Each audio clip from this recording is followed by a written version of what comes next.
Dans cette vidéo, nous allons voir en quoi utiliser le cube 2 par 2 peut nous aider à progresser dans la résolution du cube 3 par 3.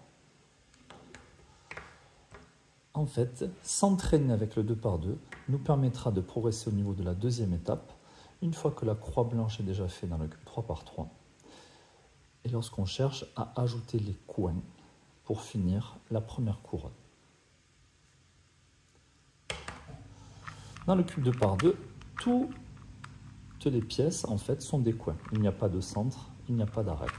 Et du coup, tous les coins peuvent se retrouver à n'importe quel endroit du cube 2 par 2.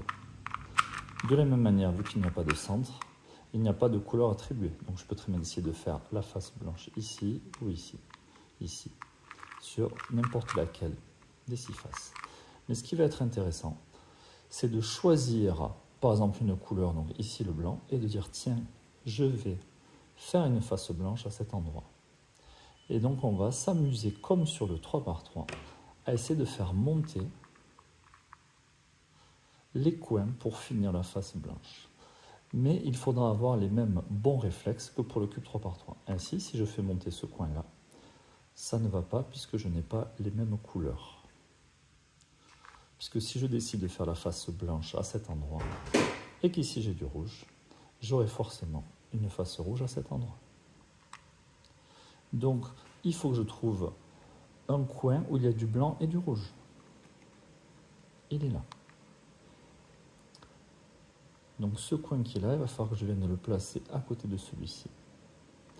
Et donc on se retrouve dans des situations qu'on trouve dans le 3 par 3. En l'occurrence, il va falloir que je fasse descendre mon coin. Une fois qu'il sera descendu, il faut que je le mette en dessous de l'endroit où je veux aller. Et par une fois qu'il sera en dessous, il faut que je réfléchisse, est-ce qu'il faut que je fasse monter comme ça? Est-ce qu'il faut que je fasse monter comme ça? Donc par exemple, lui, je le fais descendre là. Je le mets en dessous de là où je veux aller. Et j'ai plus qu'à le faire monter. Donc toutes ces situations-là, on le retrouve dans le cube 3 par 3. Je vais terminer ma face. J'ai repéré un autre coin avec du blanc. Blanc, vert, orange. Ici, j'ai du blanc et du vert. Je sais qu'il va falloir qu'il vienne ici. Je le mets en dessous de l'endroit où il doit aller. Et comme pour le cube 3 par 3, je donne la question. Est-ce que je monte comme ceci ou comme ceci? Je vais devoir monter comme ça. Je me rends compte que je détruis une partie là, qu'il faudra que je protège avant de monter. Là encore, on a une partie mobile de ce côté, donc je vais pouvoir protéger, faire monter, ramener tout le monde. J'ai presque terminé ma face blanche. Il ne me reste plus qu'à ajouter ce dernier cube. Là encore, je réfléchis, je monte ainsi, je monte ainsi. Ça va être comme ça, mais il ne faut pas que je détruise ce qui a déjà été fait. Je protège, je fais monter, je ramène. Et là, j'ai terminé ma face blanche. Et j'ai terminé la couronne entière, puisque les couleurs sont bonnes ici. Donc le fait de s'entraîner sur un 2 par 2 nous permettra de progresser sur le 3 par 3 pour terminer la première couronne. Afin de poursuivre l'entraînement, je vous invite, là encore, à remélanger le cube 2 par 2, à choisir une autre couleur pour ne pas prendre la mauvaise habitude de ne faire que la face blanche. Donc par exemple ici, la face bleue.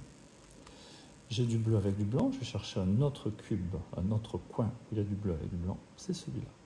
Et il va falloir que je le mette à cet endroit, mais en le faisant tourner. Là encore, c'est un cas particulier.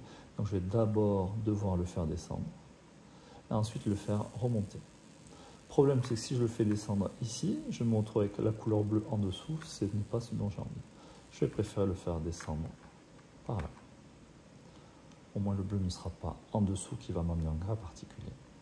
Je n'ai plus qu'à amener le cube, le coin avec du bleu ici avant de le faire monter. J'en ai déjà placé deux, un troisième est placé, mais il est mal placé. Donc là, je suis encore sur un cas particulier qu'on retrouve 3 par 3. C'est parfait pour s'entraîner. Donc lui, je vais devoir le faire descendre. Une fois qu'il est descendu, je vais devoir le monter au bon endroit.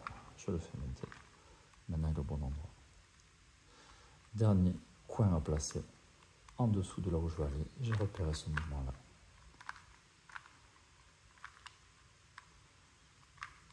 Donc, je peux à nouveau mélanger, choisir une autre couleur et recommencer. L'avantage du 2 par 2, ça me permet de m'exercer à faire l'étape 2 du cube 3 par 3 sans devoir passer par l'étape 1. Pour ceux qui seraient intéressés par la résolution du cube 2 par 2, il faut savoir qu'elle, même si elle est plus courte, elle est aussi délicate que pour le cube 3 par 3, puisqu'il est très facile de faire la première face, et donc la première couronne. Mais une fois qu'on devra faire la deuxième couronne, la face opposée, sans défaire ce qui a déjà été fait, on aura beaucoup de situations complexes et rien qu'on pourra trouver juste en manipulant le cube. Il faudra prendre certains algorithmes. La chance qu'on a par contre, c'est que ce seront les mêmes algorithmes sur le cube 2 par 2 que sur le cube 3 par 3. Ainsi, une fois qu'on sait résoudre le cube 3 par 3, on peut facilement résoudre le cube 2 par 2.